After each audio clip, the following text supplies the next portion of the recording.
All right. Good evening again, Mr. Sunshine. Rolls-Royce technician Eddy coming to you live right here, right now. And boy, if we got a special treat for you today. What we have here today, I actually got a call today. I actually list stuff on eBay and online,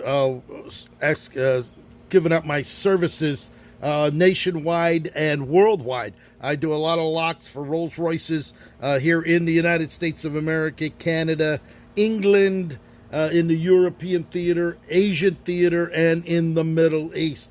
I got a call this morning, real early, from a client. It was actually in California, that asked if I had a Rolls-Royce Silver Spur trunk lock.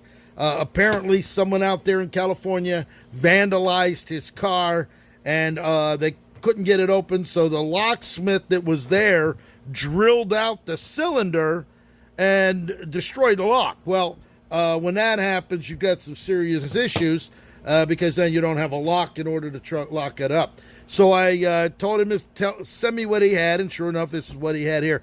And what you're looking at is a housing of a Rolls-Royce trunk lock. Unlike the General Motors or the Ford or the Chrysler, where it was just a cylinder with a tailpiece, and it actually actuated a lever in there, and then it would open the trunk. This is a lot more complex. What you're looking at here are solenoids on each side, and these solenoids, actually, when you hit the button inside, it'll either lock or unlock the door electrically, the trunk, I should say. This is your cylinder right here.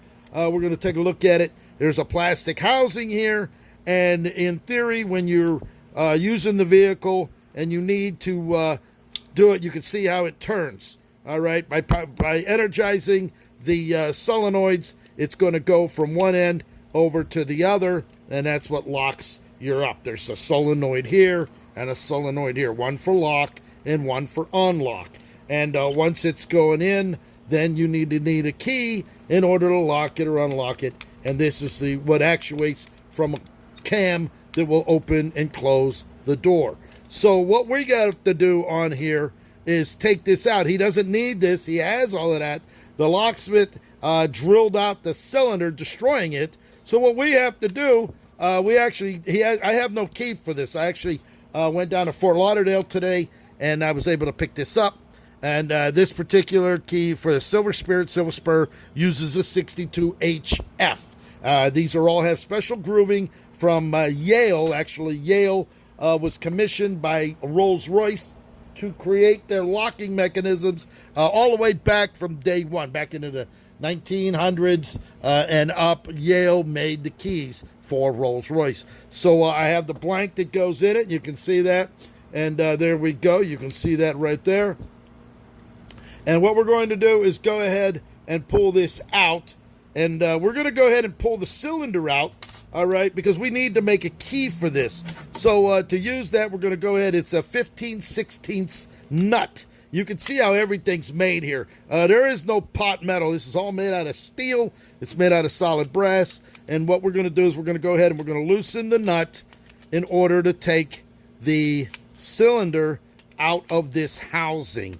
Okay. I don't know why the locksmith that they called could not pick the lock. It's difficult. There's 8 different depths, 5 or 6 spaces on here, but there's no reason why he couldn't have, with enough practice and enough patience, been able to pick the lock without drilling it out.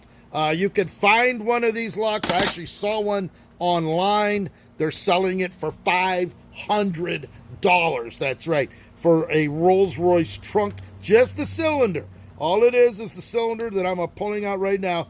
They're asking $500 for that lock. Well, you know what? We're going to work out a deal with my client that's stuck with his Rolls-Royce in California, and we're going to go ahead and we're going to get this thing taken out.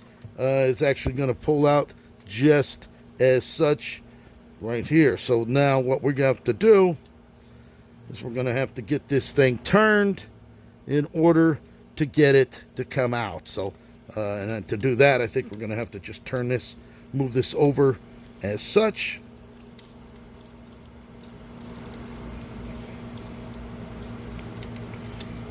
There it is. And by lining it up right there, see that? Then you can pull it out. You see how the cam here is actually held by this, the plastic housing, so you just can't put it and rip it out using a dent puller. It's not going to come out because the way they have this made, this metal lines up with that plastic housing in there, and until you get it turned, there's no way you're going to get it out. But since Mr. Sunshine's at it, we're able to take it apart. So here we go. We have the lock right here. And what we're going to do, we're going to show you something here. All right, we're going to give you a little education. That's right. You're going to get a little tidbit here. As a matter of fact, we're going to clean this up. And right here, right there, you see that? NRRM 1547. That's actually the key code for this particular lock. So what we're going to do is I'm going to go over there. I'm going to look it up. We're going to go ahead. We're going to cut a key. And by the time I cut that key, put it in, it's going to turn beautifully, okay? So that's how we're going to do it. So I'm not going to tie this up on a video. I'm actually going to come back once I have the key made. There's no use me simply by the time I look it up, put it into the machine, and do it might take 3 or 4 minutes. And I don't want I don't have anybody here that can entertain you as far as watching the key made. So I'll just come right back with a live video showing you the key that it operates. So I have actually 2 blanks right here. I'm actually going to cut him 2 keys, and we get it back in there. And once it turns, boom, he'll be ready to go. So there it is. Pick up that phone, 561-693-8636. Coming to you live in sunny South Florida.